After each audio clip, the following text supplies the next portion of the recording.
Nesse bloco, nós vamos falar sobre arte, humanidade e também sobre natureza, né? Algumas vezes vocês já pararam para pensar no papel da humanidade para que o mundo esteja, né, como está hoje?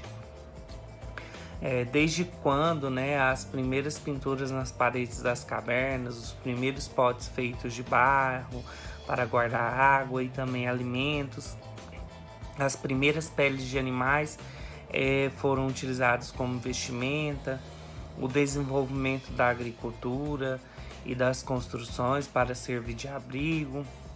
Então, o ser humano ele interferiu no ambiente natural e o transformou, relacionando naturalmente, né, essa natureza e cultura.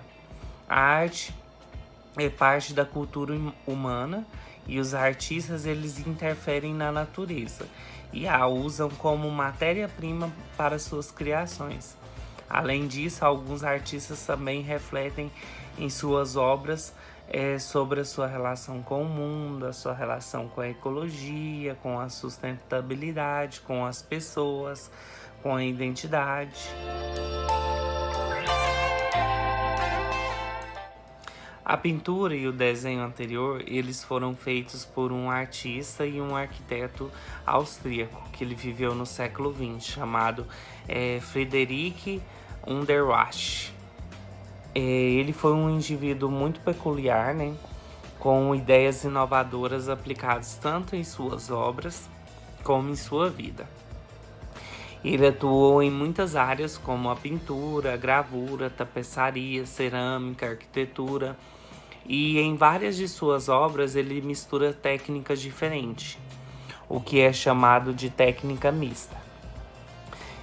Seu trabalho artístico ele propôs uma atitude diferente da humanidade em relação à natureza, disseminando a integração humana ao meio natural, com ações que deveriam estar presentes no cotidiano, como cultivar jardins, como plantar plantas comestíveis, alimentação orgânica, reaproveitar materiais e água, compostagem, adotar telhados verdes para o plantio sobre as coberturas de residência.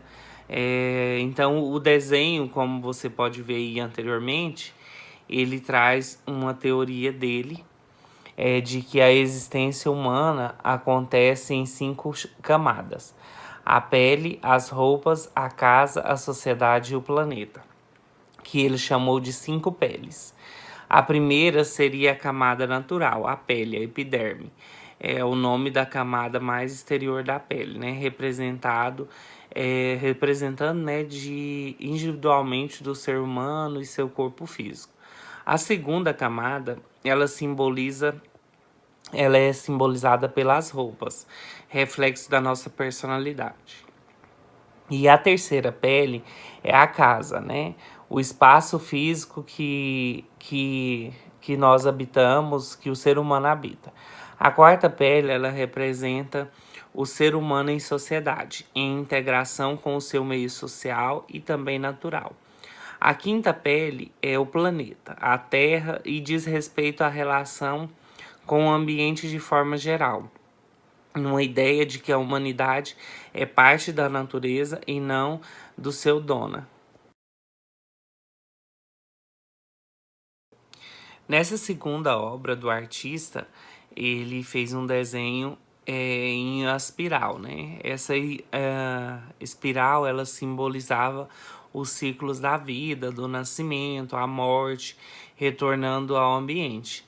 A espiral como símbolo do ciclo da vida, de transformação e também de movimentos constantes, é comum a várias culturas, né? Sua forma que pode ser lida tanto como uma linha que se abre de dentro para fora, ao se fechar de fora para dentro, remete a essa ideia de movimento constante. O movimento, né, ele é um elemento visual usado de muitas formas nas artes e ele aparece de forma real quando uma obra tridimensional se move de verdade. Por exemplo, de maneira ilusória, né? Quando uma imagem bidimensional e estática, né, provoca sensações de movimento de maneira como os elementos visuais são utilizados, as linhas e formas curvas, espiraladas, diagonais e orgânicas. Elas tendem, né, a passar a sensação de movimento, pois nossos olhos as acompanham no espaço de um lugar ao outro. Já essas linhas e formas retas organizadas no espaço de forma horizontal e vertical, elas tendem a passar a sensação de imobilidade ou estabilidade. Cores muito diferentes também usadas em uma mesma imagem também pode remeter a essa ideia de movimento, pois uma se destaca mais do que as outras, né, passando a sensação de vibração. Na obra desse artista, né, o movimento ele aparece não só em uma única pintura e nem só nas pinturas, mas ele aparece tanto nas pinturas quanto nos seus desenhos e também nas suas produções arquitetônicas. Para ele, a arquitetura deveria ser não só funcional, mas também agradável, acolhedora das necessidades humanas e integradas de forma harmoniosa, né, à natureza. Por isso, seus projetos arquitetônicos eles combinavam soluções inovadoras e sustentáveis como forma diferente das tradicionais. Enquanto a arquitetura em geral é baseada em linhas retas e formas geométricas, nas obras desse artista ele possuía as formas orgânicas, muitas cores e materiais naturais, como se fossem elas também parte da natureza.